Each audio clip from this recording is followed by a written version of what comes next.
and I just spit the telephone number right, because that's like I have a photographic memory and camera. Yeah. And I just spit the number out, and I was like, okay, that's weird. I haven't been able to do that in years. And then Yeah. and then things started walking, coming back. You Yeah. know? Look at how I'm living. Just look at Hey guys, it's Courtney, Hey guys, it's Dylan. and we are filming episode 2 today. Episode 2. And we have somebody very special that is so dear to my heart. Yeah. It is my mother, Jill. Hello, everybody. Jill, welcome. How are you doing today? I'm doing great. Thanks for having me on. Heck This is yeah. awesome. This is going to be very comfortable for me because it's my mom, as many of you guys know.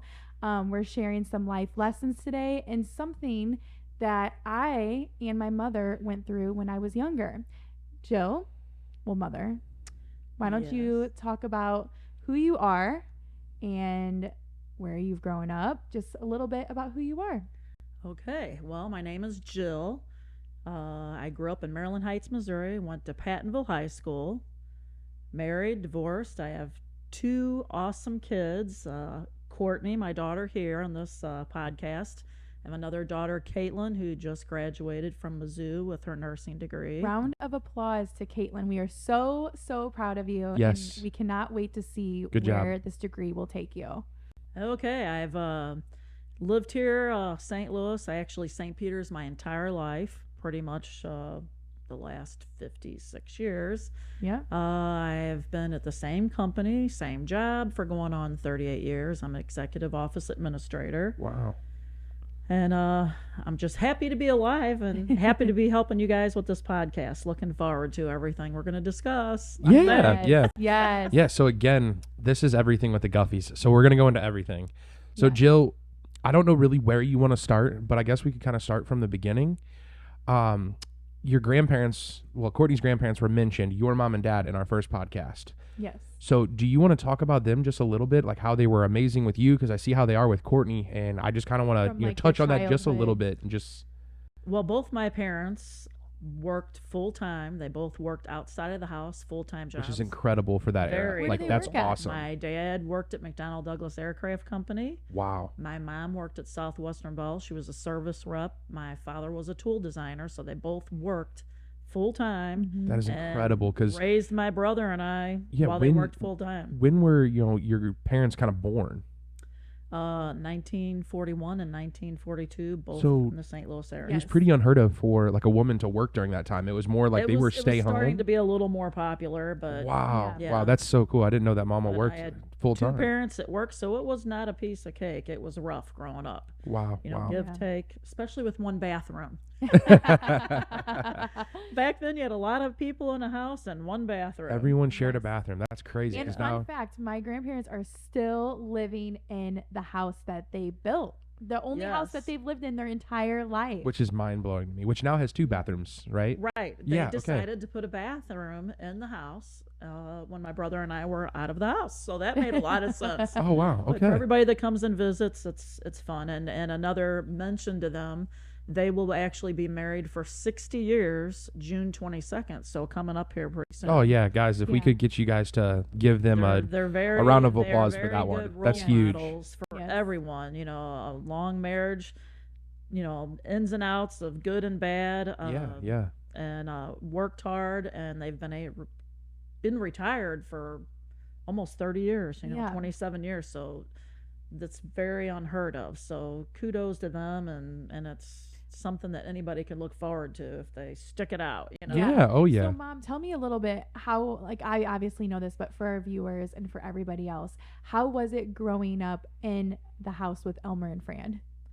Well, they were 2 opposites, and if you ever heard the 2 opposites attract, they Yeah. do. But it's like my dad worked so hard, he wouldn't put up with so much. Well, and this- Papa traveled a lot, He correct? traveled a lot Wow. growing up, and my mom, of course, would always be more of the person that would Take care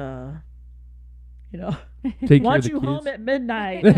Take care of the Where were you kiddos. at? Who Yeah. were you with? Blah blah blah. My dad. Ask you all the questions. My dad, he didn't care. He could just see Wow. that you were alive and well and all is good. But Yeah. my mom would be the complete opposite. Yeah. So growing up, you'd be like, oh boy, You're like, Gotta "What- be what home at trouble am I midnight, gonna but get we're into going today?" back out afterwards. That's so funny. That's awesome. So, fast forward a little bit.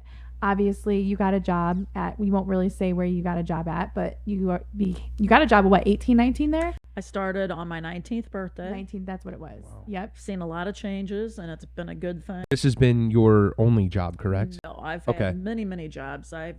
I Let's kind ta- of started working when I was like 12 or 13 years old, babysitting a lot of the Okay, okay. neighbors. I had odd jobs, stuff like that. But when I turned 16, my first job was at Zantigo. Zantigo. You don't even know what that is. No, Okay. it was like the pre-Taco Bell. So I worked there for a Taco while. Bell. All right. And then I started working at Spencer's Gifts at We all Northwest know what Plaza. that Northwest is. Plaza. The Wow. outdoor malls of the day back in the 60s and Yeah. 70s. So I worked there for several years. I've had many jobs. The era I wish I grew up in. Yeah. So I could have a cool car again. Bar, which is Yep. now Macy's. Yeah. Dillard's. Yep. Yeah. Okay. I've worked lots of places. I even Yeah. worked for a private investigator, Stanley Steamer carpet cleaner, you name it, Domino's Yeah. Pizza. So when you started working at 19, which, I feel like you're very good at your job now because you've been doing it for so long. And it seems like you've worked your way up Yeah. quite a bit from, the little that I've known you, that you are definitely higher up on the side of things where you're at in your job. I'm still doing the same job. I have the same role. I just work for different groups of people. Right. Okay. Different programs, but I'm basically still Right. back in the day what we called a secretary. Yes. Okay. Which I have no problem saying, but Yes. it's now titled office administrator. Yes. Okay. And I'm exactly. very grateful that I've been able to keep my job Yeah. and hopefully retire someday soon. Yes. Fingers crossed for my mother. So what kind of are like day-to-day tasks that you do at your job? Basically, my job is to make sure that the executives, their jobs and daily tasks Mhm. and travel and everything runs smoothly. So I have to check their calendars, rearrange meetings, schedule travel, and anything that pops up in between, which on a daily basis, Probably very stressful. a lot of stuff. Wow. Yeah. In between people coming up to you, asking you questions about conference rooms and ordering supplies or, Mhm. the computer or video equipment's not working in our conference room. What do we do? Or Yeah. I dropped my laptop. How do I get a new one? So So it's you're kind of like basically like the right hand person. a jack of all trades. Yeah. So Yes. did you It's a take? Jill of all trades. So you get this job at 19, you get engaged to dad, and then you get married at what, 22? Yeah, I was 22 and a half. Yeah. We both So if were I might 22. add, Courtney, that was pretty close to around the same time you got married too, Yeah, correct? the first Wow. time. Okay. Apple And doesn't fall then- too far from the yeah, tree. right? Even and my then- parents got married at the same age. Oh, seeing a continuing pattern here. Yeah. Okay. There's a Okay. pattern, I guess. Yeah, exactly. And then when did you build the house, or the first house that we lived in? That was actually built 6 months before we got married. So as a Oh. gift Wow. from your grandmother, she gave us money to build our first house. Wow. Oh, that's That so was very cool. exciting, actually. Yeah. It was Yeah, that's fun. super cool. That's awesome. Yeah. Because that's a good gift. Because that's a gift that like you honestly, you hope to make money on in the future, but then you get to live in it every single day. It's not just a gift that you're gonna throw in the closet and you'll end up forgetting about. Like you get to go home to that house every day that they helped you build. So that's super cool. Yeah, it was Yeah. fun. So one thing is, when you lived in the house, how long were you and dad married before you got pregnant with me? We were in that house for several years, actually. Okay. Our first Right. live thing to come to us was a puppy dog. So 6 months after we got married, we got our first dog, Shelby. Shelby, a golden retriever, Which is they're the best actually dogs. my golden retriever is at the feet of my mom right now. He's laying down Right. next to my mom. So I got So- pregnant when I was like, I'm assuming 25. So we were Yeah. married for, 3.5, 4 years at least before I got pregnant with you. Yes. My bundle and- of joy. Aw, your favorite daughter. I'm kidding. She loves both of her daughters. I love equal. both my kids equally. Right, exactly. So to kind of touch on the go back just a little bit, you and your husband at the time you guys knew each other for quite a long time, correct? We did. We actually grew up in Maryland Heights. We both went to Parkwood Elementary School, went all through high school together, and I actually Wow. met him the first time when we were in 6th grade. We So went for to the you- 6th grade dance together. For you youngins that don't know, went with means that they were together. They were boyfriend and girlfriend. 16, 17, we started dating again. And Wow. then afterwards, on and off. And we winded up Getting engaged. getting Got married. And Okay. All Yeah. right. So that was just to catch kind of the listeners up to kind of where I know that story because you're my mother-in-law, but I just wanted to let them know that like you guys were who you together are. for a really long time before that. Like it wasn't like you guys met when Courtney and I met, like when we were Yeah. 14. You guys knew Right. each other like in grade Since they school were like time. 12, I think. yeah, Yeah. whatever you are in 6th grade. I don't know if that's Mhm. 12. Yeah, so that's Yeah. quite a long time. Yeah, it's I mean, a very, very long time. and then to Yeah. follow through all the way into marriage, that's a long time for, a lot of people to consider that. So, yeah. Right. all right. So then you have me in 93. And Shelby is like my favorite thing ever. I still remember him to this day. You have me, you're living in this house that you guys built.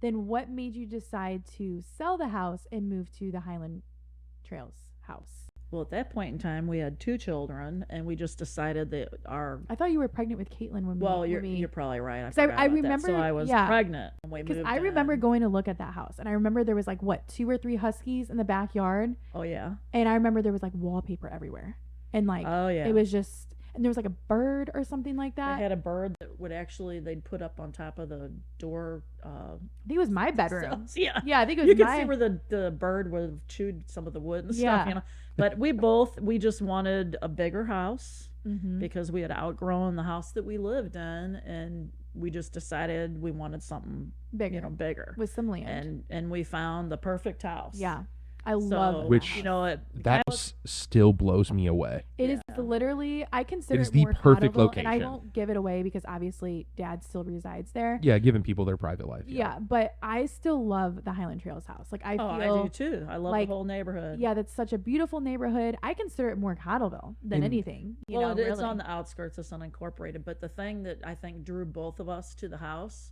is we both could envision what the house could be. You Yeah. know?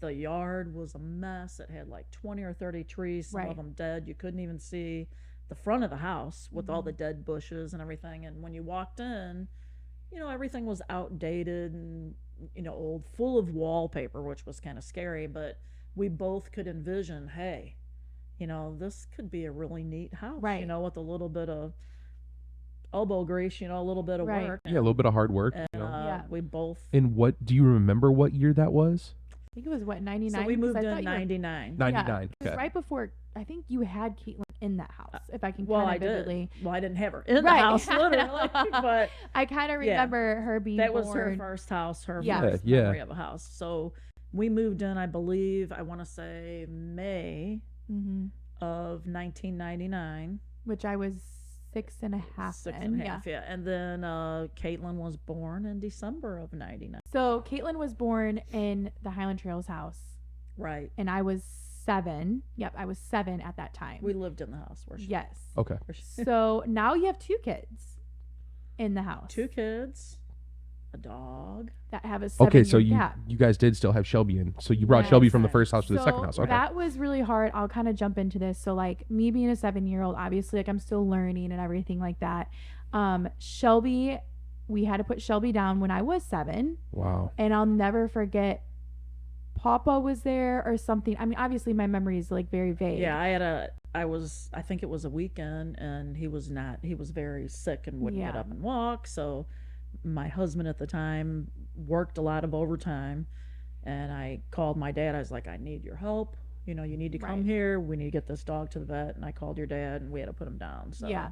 Well, not really hard, but I feel like that's why I have so much passion for golden retrievers, because I grew up with them, and that's why I just know they're good family dogs and I love them so much. You grew up with Well, one and- and you also let one go. I mean, that's letting something go like that at that Right. young of an age. I mean, Well, and that if shows you- attachment. I Right. mean, right. And For if you love animals like I do, You have a whole zoo they're like we a do. part of your family no matter what. yeah. And, Shout out if to you treat Kona them- and Zoe. Yeah. Yeah, I yeah. think I'd only have 2 because I could really Yeah. I could have a zoo if possible. Yes, Well, you I think could. it's more. I think it's thankfully you live in a neighborhood because I think Right. Jill would definitely have a I did farm. look at the covenants the other day, and it only says 2 dogs or 2 cats. Or Okay, so we can I'm add like, a couple. I'm at Okay. the threshold right now. Otherwise, it could be like 5 or 6 cats, a Yeah. couple dogs, a donkey, A donkey in Jill's backyard.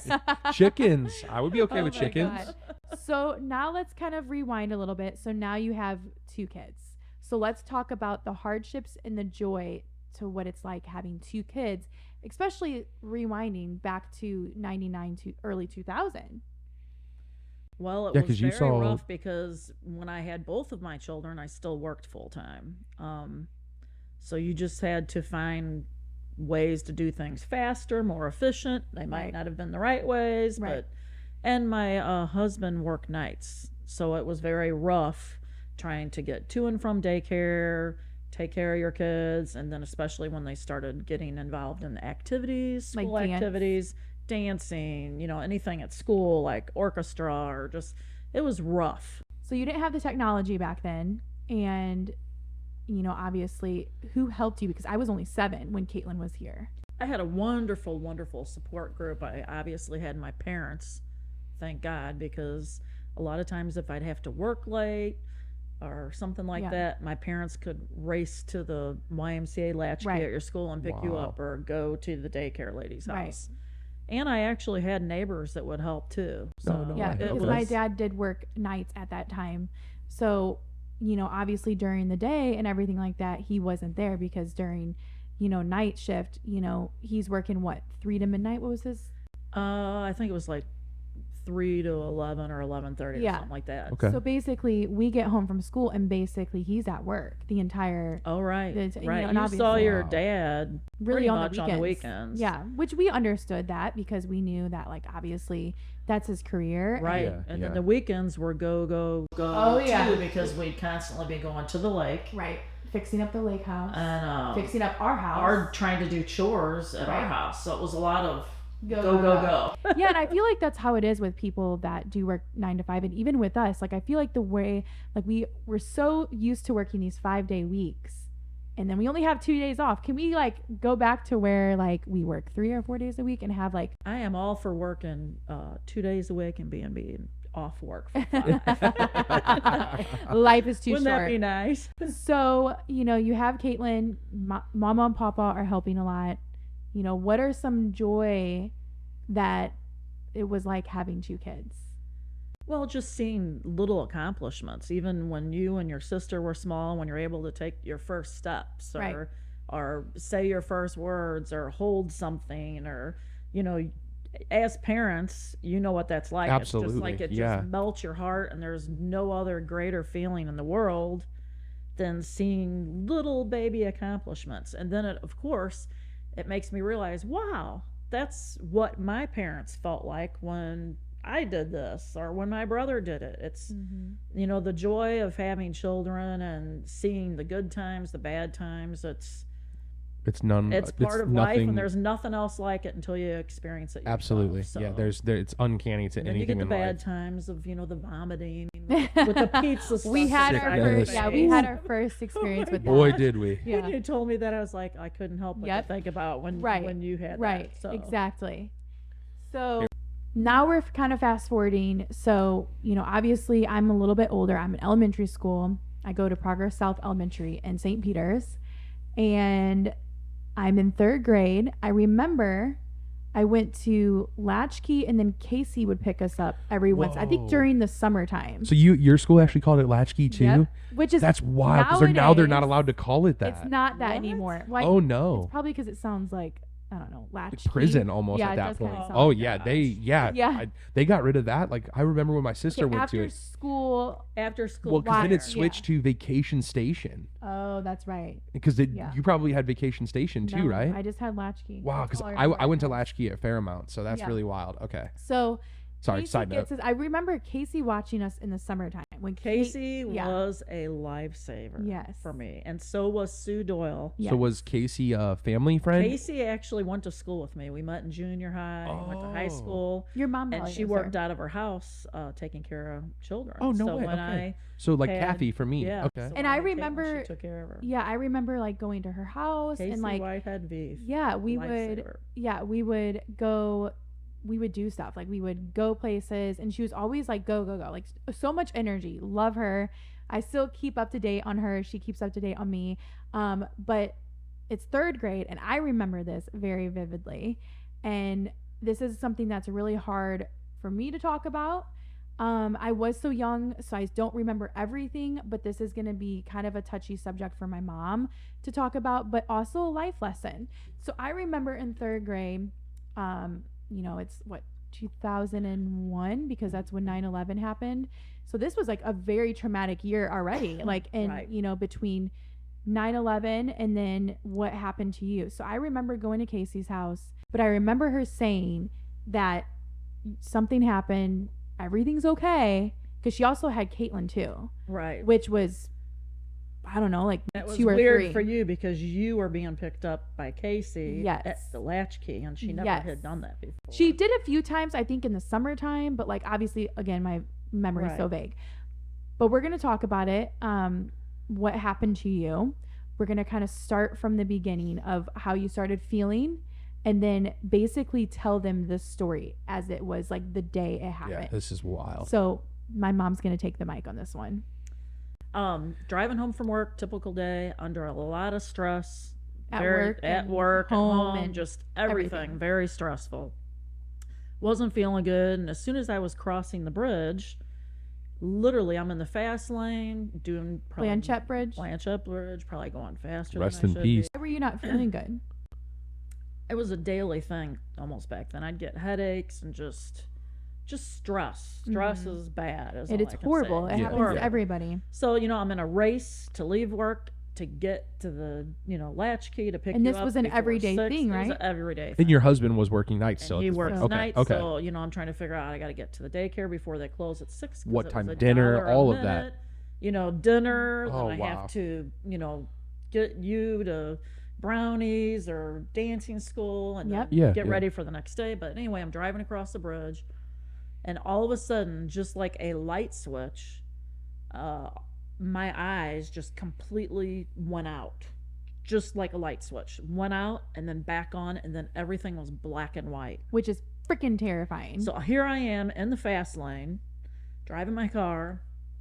My eyes go out, then they come back, and I don't see color at which is all. terrifying. And Like, everything then starts getting to be tunnel vision.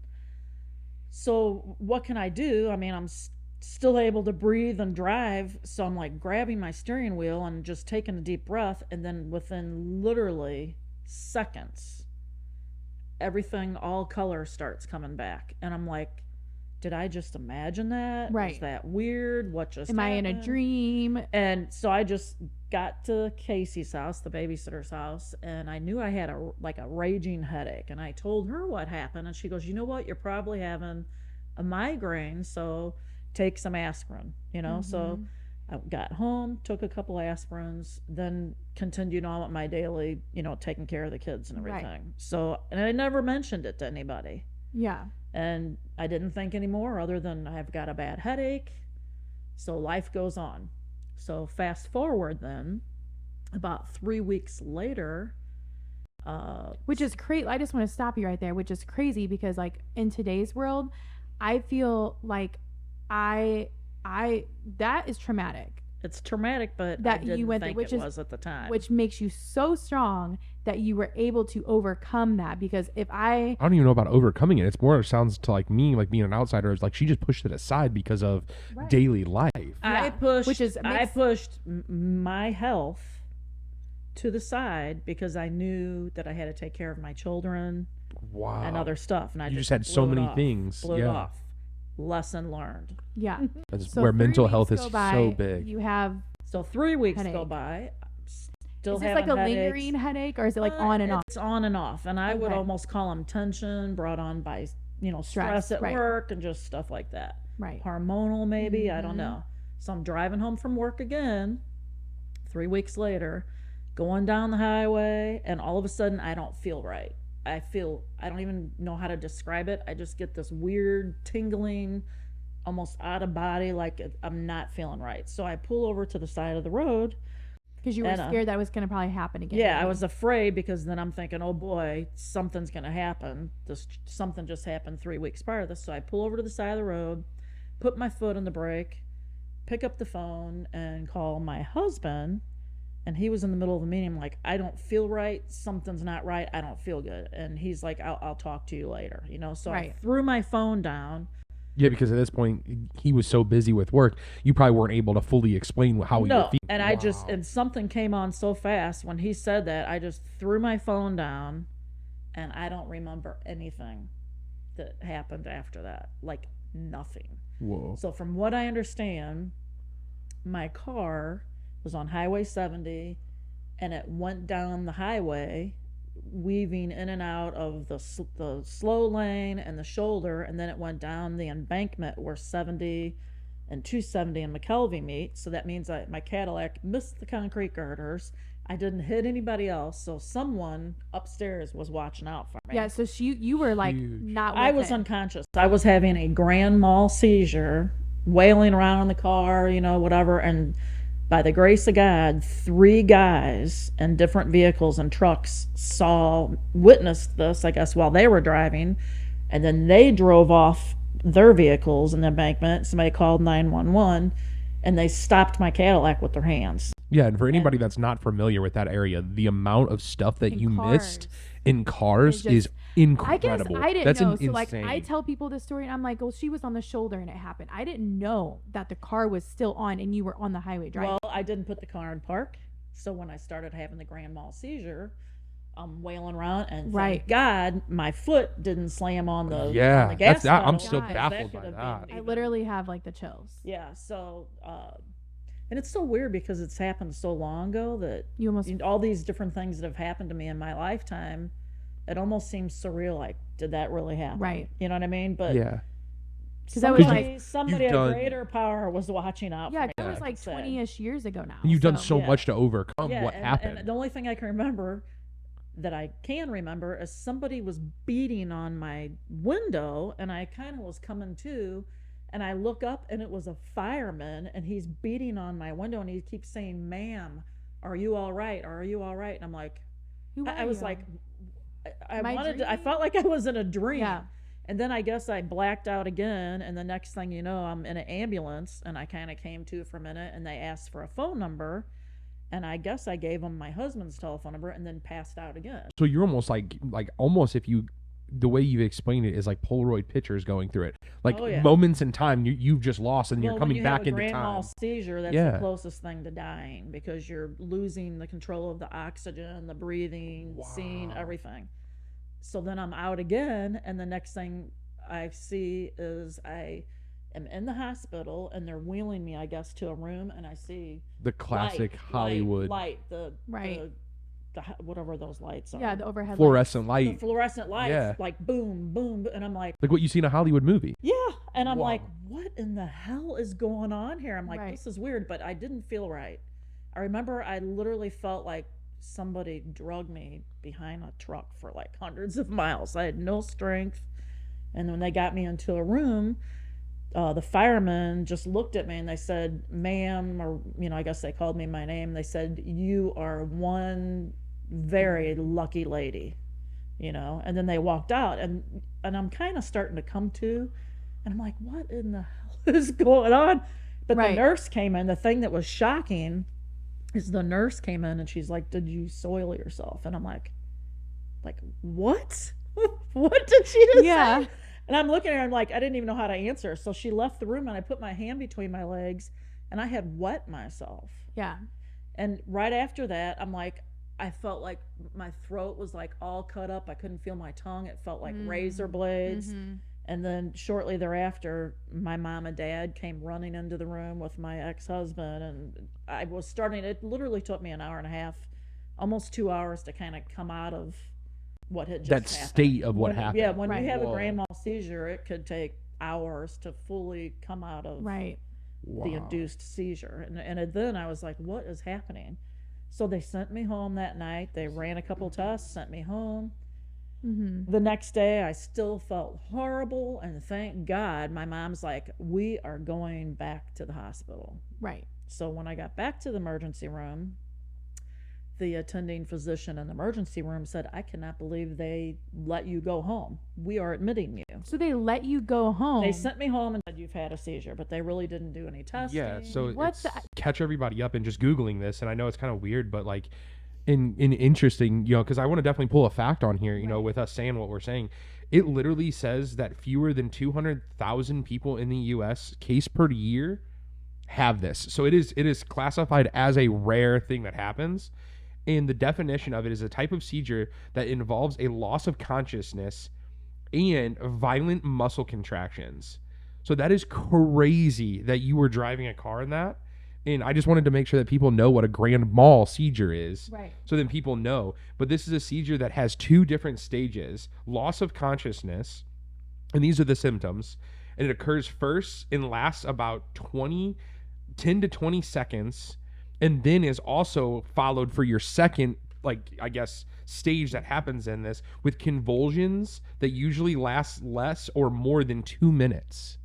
That is That's insane. And then the crazy. recovery out of it, if you live through it, the recovery could take Yeah. hours. So. Well, I mean, and like obviously, like, we were very thankful that you lived through it, but just to say that that happened while you were driving and you have no memory of that. Well, and I think the thing that's so weird too. And she didn't even crash her car. I just want to put that out I- there. yeah, that's I'm because dumbfounded someone by this. upstairs was watching me. Which I'm is convinced. just mind blown. Yeah, this is crazy because like Yeah. if That's anyone 'cause in I'm a St. good Louis, driver, even when I'm unconscious. yeah, the That is people that very are true. listening, the people that are listening to this in St. Louis will definitely know the intersection of 70 and 270 is Horrible. insane. It is Yeah. insane. Right. It is a I hate battle 270. zone. Yeah. So they punched my window out. They got me out. They got me to the hospital. And then Yeah. that night, they ran a couple tests, blood work. Let you I go don't even home. know what they sent me home. The next day, my mom, luckily, Shout out to said, Fran. we were going back. Yeah. So I get back to the hospital. They admit me, and I'm thinking, oh, great. Because at this point in time, we're in, like, I think it was it was the first week or two in January when this happened. So the weather's so it's yucky, winter time. That's my even birthday's crazier. coming up, Yeah. and I'm Wow. like, I don't want to be in the hospital. So I'll never forget, I went ahead and told my mom and dad to go home, and then my husband was still working nights, so it was rough on him too, Right. because he had to make sure the kids were Right. situated. My parents yeah. had to take care of everybody. But I think I was in the hospital on and off for almost a week, and they ran a battery of tests. And I will never forget that I'm sitting in the hospital room, and no one was with me at the time, and this doctor comes in, and she sits on the end of my bed and puts her hand on my leg. And when she did that, I thought, this can't be good, because you're thinking about like Right. stuff that they show on the movies or whatever, Right.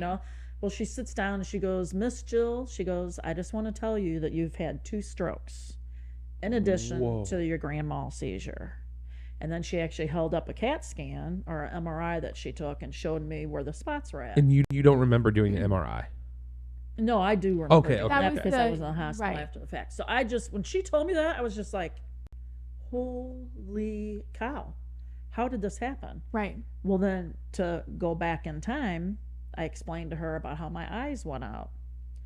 So lesson learned, anytime that you have any weird things happen to your eyes or you feel weird, do not play it off like I Right. did, because that could be a precursor to something much larger. Mm-hmm. Seizures, strokes, heart attacks. So Right. what happened 3 weeks previous to that was when I actually had my 2 strokes.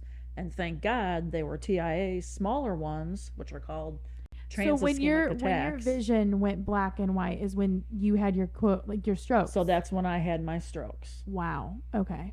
And then it came back. So that, I guess, I'm not a doctor, but that would be when the blood clot is passing through one of your arteries and then gets stuck and then continues on. Okay, You know so what I yeah, mean? here I mean, just to research it real Yeah, fast, so- just to see what it is. I'm in the hospital. They tell me that. They send me home, and then they tell me I need to follow up with a stroke doctor and a neurologist. Well, at that point in time, I had to notify my employer. Ooh. So I was like, this is not good.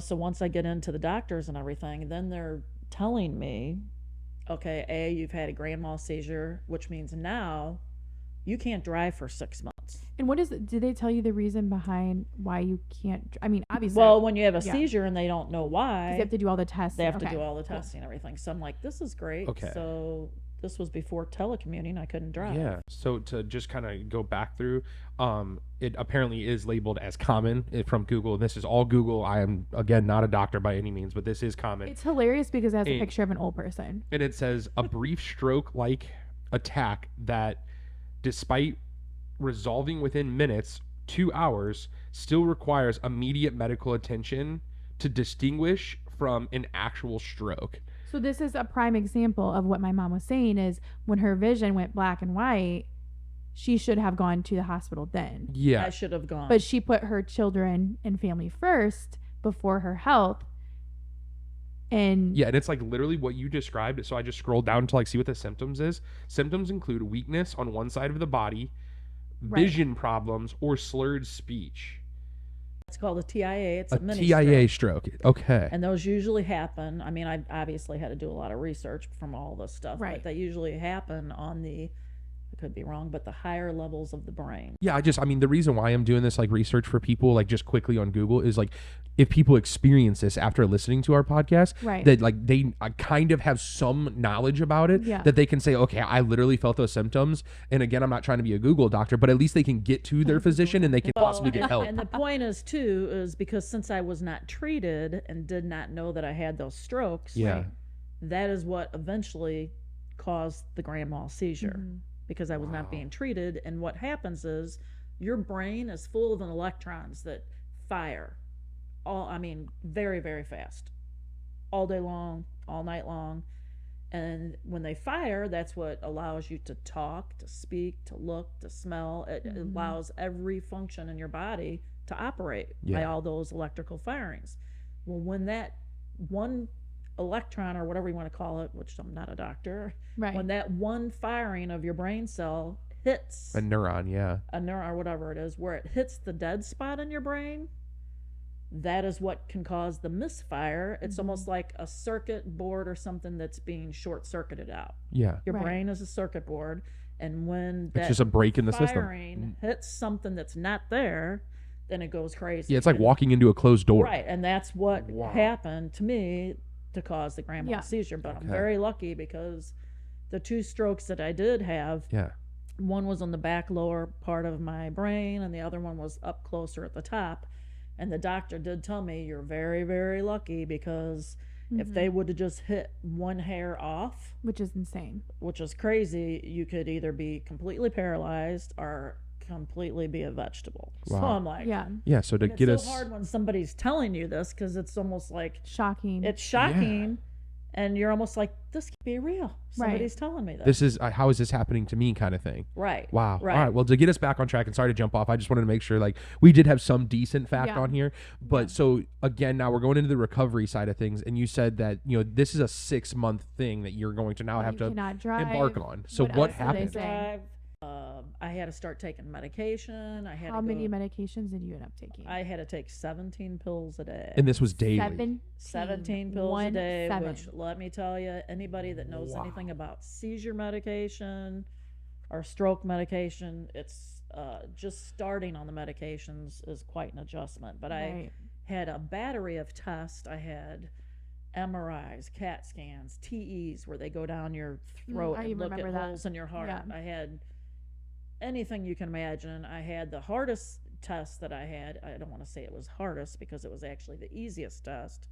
But I remember I had to sign a consent form because they said this could cause death, or they could do something that could kill you during this test. So on top of almost already dying, you're Right, now signing but something that here can make you. we're trying to figure out why I'm having Right. Okay, yeah. this issue. Wow. But I had to have a cerebral angiogram, and that's quite a So test. what is that?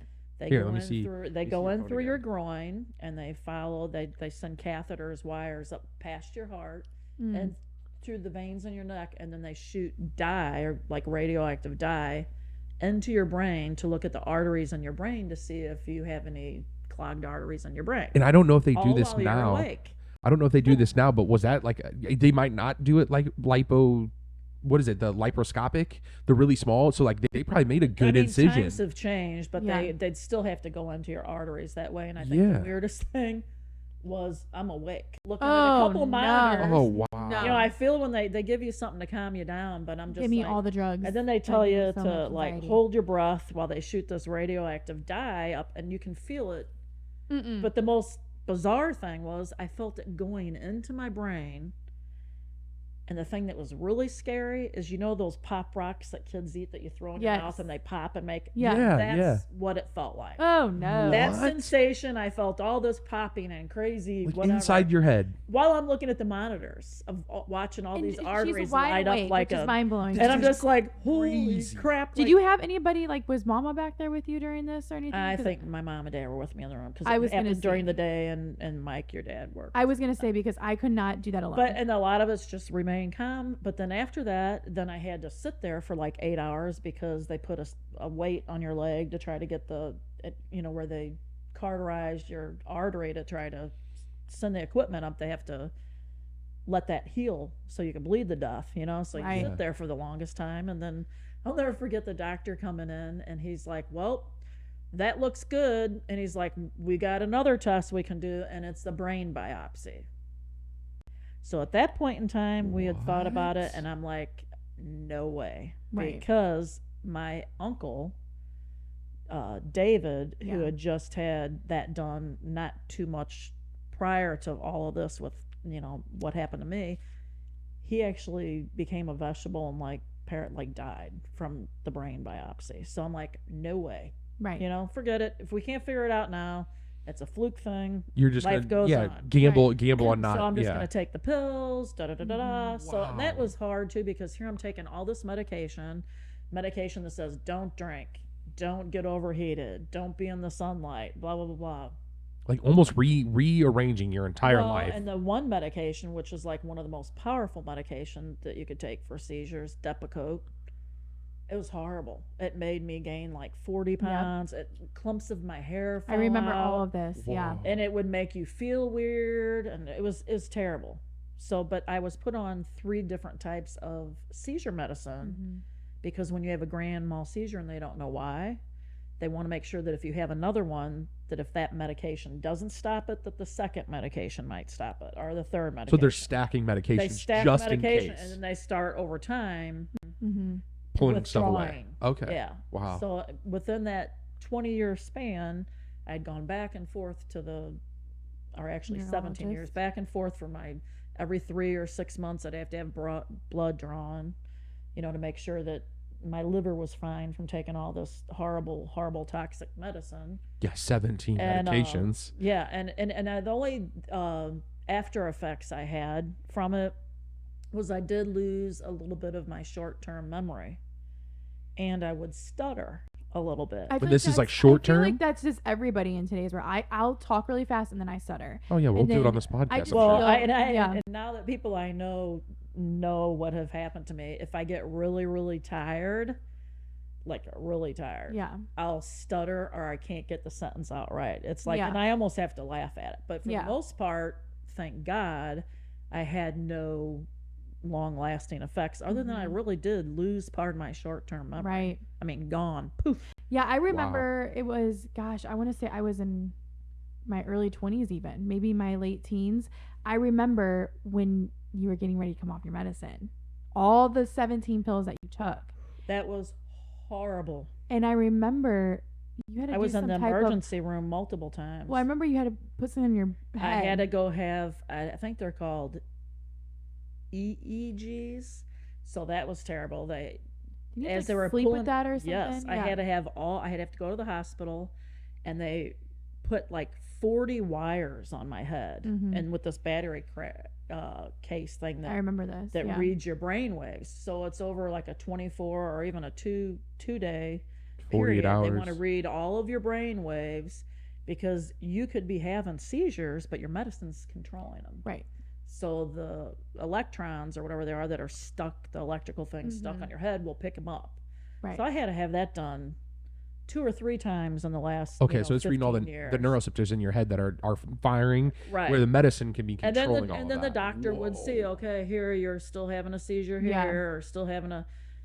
And then, luckily, as several years went by, Mhm. and many MRIs, so I'm an expert at getting in an MRI machine. Those don't phase me at all. Yeah. Some people Well, you know freak who- out. yeah, Oh my you know- God, I got to get an MRI. I'm like, well, You know who you to know. bring if you ever have to get an Yeah. MRI, Jill. yeah. I'm like, no big deal. But the thing that was amazing,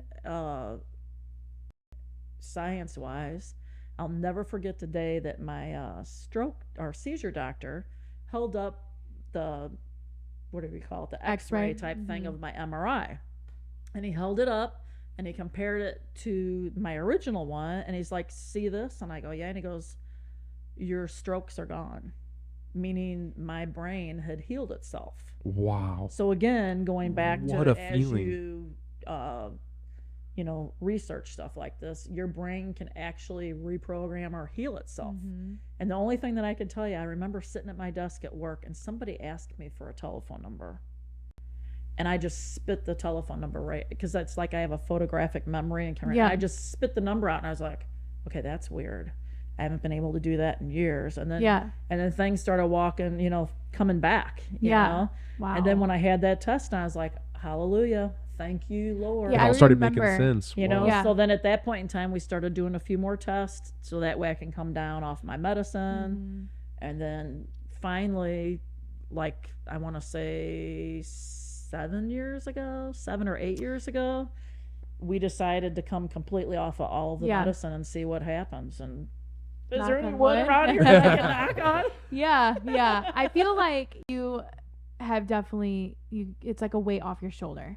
Being off all of that medication and everything, it's just like a huge Well, and if weight you off if your you do shoulder. any research on seizures, it's very strange because a lot of times people we really don't know how they're what causes epileptic seizures, or it's just Mhm. they could happen to infants, they could happen to elderly people, and they can come at any time in your life. which is and And it is Some are brought on You're the by true definition episodes like of strokes, anywhere. but it's so the things that have happened to me health wise through my Mhm. time, which I've had plenty, it really makes me have a different perspective on life, the way I treat people, how I feel, how I behave, and you have to be grateful for every single day that you wake up. right. So I feel like the piece of advice that you have from getting having a stroke and everything, what's the one lesson, the biggest lesson that you My learned? biggest lesson for anybody is you have to pay attention to your body. When something doesn't feel right or something's Mhm. out of the ordinary, don't just push it off. You are your only advocate for your health. You and you only. Right. Yeah. So if you feel funny, don't blow it off. Go have it looked at. And even if the doctor that you're seeing says, "Oh, it's blah blah blah blah," Right. don't worry about it. Exactly. And it's still bothering you, you go get another opinion. Mhm. You go to a different doctor, go to a different hospital, because Yeah. when things are not right, you're going to know that they're not right. Right. You are the advocate for your own health, and do not put it off, because Yeah. it could be life changing. That's insane. So, I mean, we'll talk about Courtney's, stuff that she's had go on with her, because, she didn't really technically have a stroke that we know of or anything along those lines. But to have your mom to talk to, and she's gone through these things, like, I want you guys to just, being an outsider, I want you guys to kind of talk back and forth about, having that help, and essentially as your mom, and your problems happened while you were driving as well, which we'll get, we'll really dive deep into another podcast. But I mean, to say that, like, all the coincidence that happened all at the same time was very scary as a husband. But I mean, just kind of touch on, having your mom here on the podcast, on having someone to kind of communicate with, about those things. Yeah. So long story short, January of 2022, I was So a again, dumb person. Which is even crazier, because might I add, your mom's stroke was in January. Yeah. Well, she doesn't remember what month it was, but anyways. Yeah, she said it was in January. I had It my was- grandma's seizure. Yeah, her Um, grandma seizure was so- that's crazy. It was January, and we were going to take our cars to get tinted, and I had an AppleCare Spark with no food in my system. But I brought a protein bar with me, because I knew shortly after I would need to eat something, because I just shocked my body with so much caffeine. Went over the bridge on 4064, heading towards Chesterfield Valley, and all of a sudden my whole body started tingling. And I started getting super lightheaded, super dizzy, and I was like, "Oh my God." I was like, "What's happening to me?" And I immediately started panicking, put myself into a panic attack. Literally paid attention to where I was going, but threw myself pretty much on the shoulder, because May was in the back seat, and I was in the sat car down. behind her. Yeah, I my whole body was shaking. I'm panicking. Then my mind goes to, "Oh my God, am I having a stroke or something? Am I Because having a you heart can't help attack? but to think, And like I got heavy breathing, and Well, just you to know, rewind, I mean, like your mind went to that because like Right. you were alive, and I know like so when you were explaining the story, like again being an outsider, not being in your family at that time, in a lot of people aren't gonna know that you still had 2 kids, a house, a dog, and a husband through all of the stuff that you were fighting. and work full time. Yeah, and working. Yeah. So it's just like it's mind blowing to me, and like now like kind of hearing the story like more in detail, Yeah. fully paying attention. I don't have May running around or anything like that. It's crazy because like now I know why your mind went straight to like so my is this mind what's went happening? straight to that. So my mind also put myself into anxiety and panic, which I've already been diagnosed with anxiety at 18 years old. I just feel like every woman nowadays just has anxiety. It's just the way the world is, and it's unfortunate. But I don't like to talk about it a lot just because I'm trying to keep my mind away from like what has been my issue. But I was so terrified to drive. And I remember calling my mom and telling her what happened. And she was like, okay, well, I think, you I remember? probably said what I learned in scuba diving from the Navy Yes. divers. Guess what? Mm-hmm. Can you breathe? And she's like, I could breathe. I'm like, do you have air? Yeah. Remain calm. Because you know I what? ended up That's the most going- important thing in life. Yeah. Is, Yeah. do you have air? I called one of my best friends, Jenna, who's a nurse, and I'm like, I don't know what's going on. Should I go to the emergency room? Should I go? And she's like, no. You're gonna hyperventilate. And She was like, if you feel like you need to go somewhere, go to urgent care. right. Because they're just going to slap it as a panic attack. And it happens to a lot of people. right. And I ended up going to urgent care because I was like, I couldn't. It was like a 4-hour freaking panic attack. Yeah, and I mean it was a long. it was holy crap. and on like, that side of things of like knowing Jill's small story, I started to get worried because is this something progressing into something more? right. well, that and we didn't can know happen. what we didn't know. That has happened. People can get themselves completely worked up into a full-blown panic attack, and it can even go farther into a manic, psychotic type. Even people have had strokes and that's heart what, attacks and from- so I because remember you're controlling your Yeah. energy. I know some people that have had panic attacks, and basically what happens is like they can't control their bodies, so like their hands do this.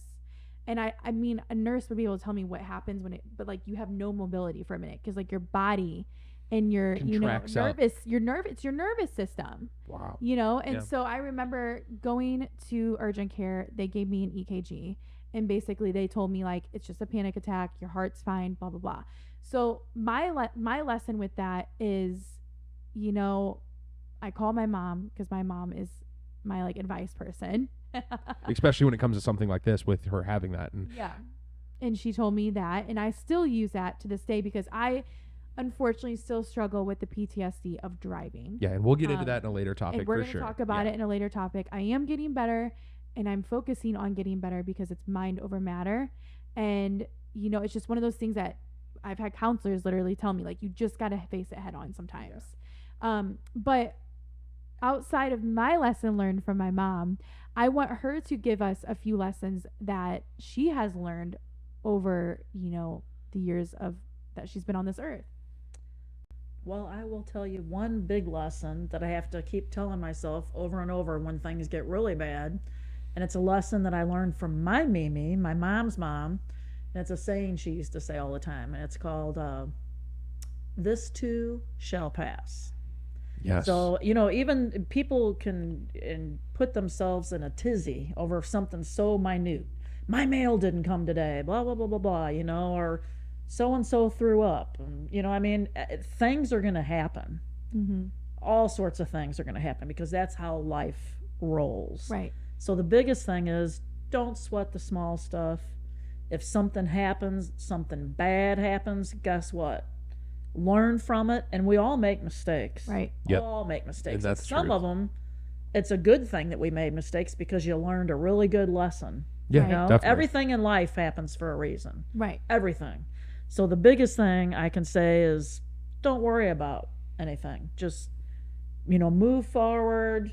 Don't sweat the small stuff. And another big life lesson, I believe, is don't worry about what everybody else thinks about you. Mm-hmm.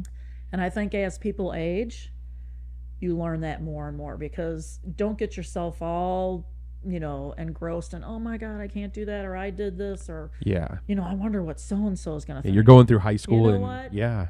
who cares? Yep. Because the only one at the end of the day that matters is you. Yeah. Right. You, and if you have children, the family, they Right. matter. But don't even worry about what other people think. You know, you have to do things for yourself to make yourself happy. Right. Yeah. Because you can't be happy in life or love life unless you are in love and happy with your own self. Right. Yeah. What And you that push out the is what biggest comes lesson back. learned, because you know we can get to like, hey mom, what'd you do today? And I'll be like, oh, I went out to eat. And she's like, by yourself? Yeah. Yeah. We've Why heard that a not? few times. Yeah. Yeah. You know, Or hey, what are you doing? I'm going to see a movie. And- Yeah. It's just like if I'm not with my boyfriend or my friends or family, I'm like, and I want to do something, I go do it by myself. Yeah. Yeah. So you know, Which is so, I mean, that's an incredibly powering for some of the people out there that probably don't have that. They feel like they have to be, you know, sheltered inside. They don't, you know, they don't want to go out and be seen by anyone because they're in fear of being alone, and they're, you know, in fear of what people will think about being alone. And just knowing that you'll sit at a restaurant all by yourself, I mean, that could be super with a smile empowering. on my face. Yeah. Enjoying I mean, time. I usually make friends with the waiter. Yeah. Now Yeah. you're sounding Yeah. like Elmer. But I think another lesson too would be to step out of your comfort zone. Mm-hmm. You know, do things that you wouldn't typically do in life. That you So know, what's like, something that you've done that stepped out of your comfort zone, or what you do today that makes you happy? I think it kind of involves two wheels. Yeah. I'll call you out for it. my Yeah, I'm not motorcycle, scared. I do love riding my motorcycle. Which is so cool. I And- think that and is so unless you cool. ride one or have been on one, there's no greater feeling. And when you hear people talk about wind therapy and, you know, motorcycles or your therapy, Yeah, until you yeah. actually do it, you don't Right. realize. No one, you will because not understand. I cannot even tell you how many times, and you know, because you've had Yep, motorcycles. I've had a few. But I Yes. can't tell you how many times just riding my motorcycle and being outside, and you're actually getting all of your senses at once: smell, feel, sights.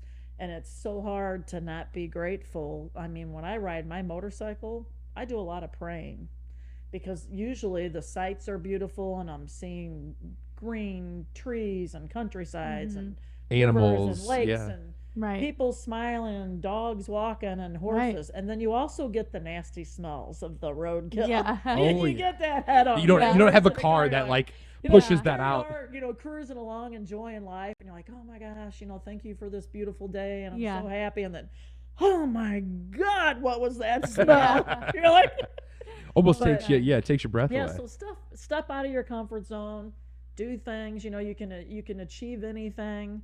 Another thing that I started doing, which of course you think it's funny, but you know, one time I was hanging out with some friends at a Oh, I know where bar, this is and going. I'm like, what's going on here? Why are there people getting up? I on just want to stage? stop her right there. My mom has so much energy, and my mom will go to the bar after, like with her friends, obviously, and she might have one cocktail or whatever, but she literally has so much energy. You don't think that, but from an outsider, you have so much. You'll work all Yeah. day, or you'll watch May, and then you'll go to the bar, and you're there till 1 a.m. Yeah, and singing, by no means am I bashing you. bashing your age or you, but it is mind blowing when I get a text at 1:30 a.m. her live videos. and you are If you starting know a her, live she likes video. her live videos. And that's going to lead into what she's about to say, because if you guys want to, you know, see Jill and do things like, you know, Jill, she is such an inspiration on her Facebook with what she does.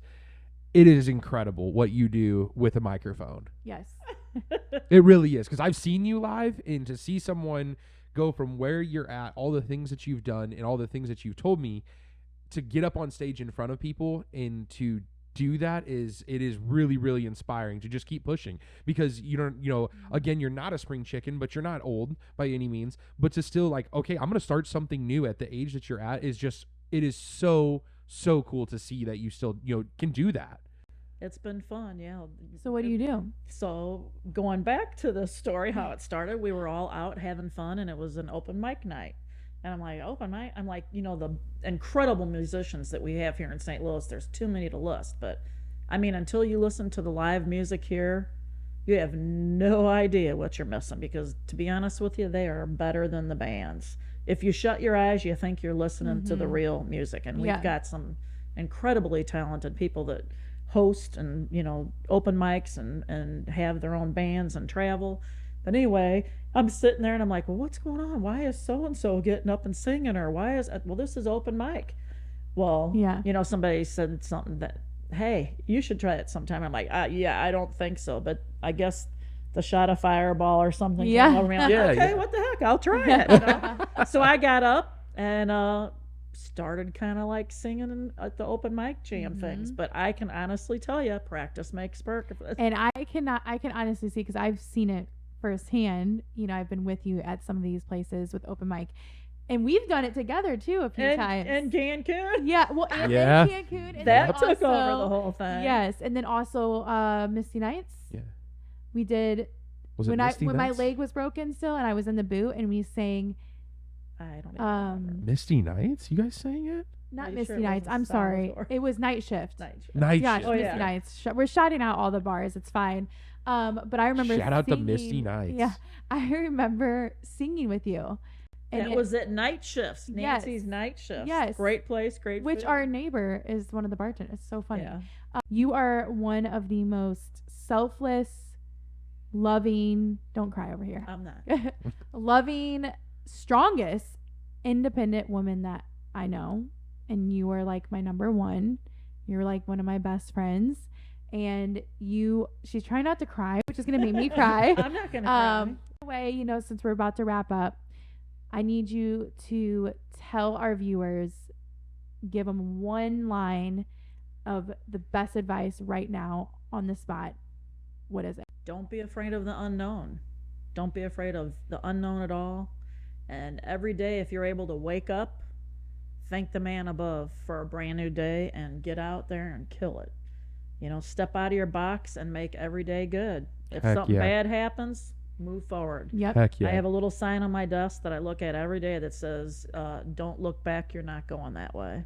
Perfect. Heck yeah. Don't So- look Yeah. back. You're not Yeah. going that Enjoy way. every day because you only go around this big ball one time and make the best of it. Yeah. And Wow. surround yourself with those that make you happy and make you feel that way. Yes. Yeah, okay. So, Hopefully we can, pass that on Well, to so- our generations of Right. kids. Yeah. So, I mean, for the listeners and possibly the viewers, Mm-hmm. where, if you're comfortable, where can they find you? So maybe somebody does want to be inspired by your singing. That's been, hey, I want to try it. But I'm just saying that wants to try it and just wants to see you do it. Somebody that's went through a lot of traumatic things in her life. and they might want to message you. and they just might want to just reach out to you. Where's a place that they can do that? And do that on my Facebook account. Facebook. Okay. Yeah. All right. So, Jill Armstrong Carnelli. okay. So Perfect. yeah, you Like guys the can look that up. astronaut and then pasta. Well, guys, thank you so much for listening to Dylan, I, and my mom. And this is episode 2. Episode and 2. we cannot wait to share our next guest and who it's going to be. A little hint of somebody that we have today. It's a little hint of what's going to be on next week as well. Thank you so much. Peace. Bye.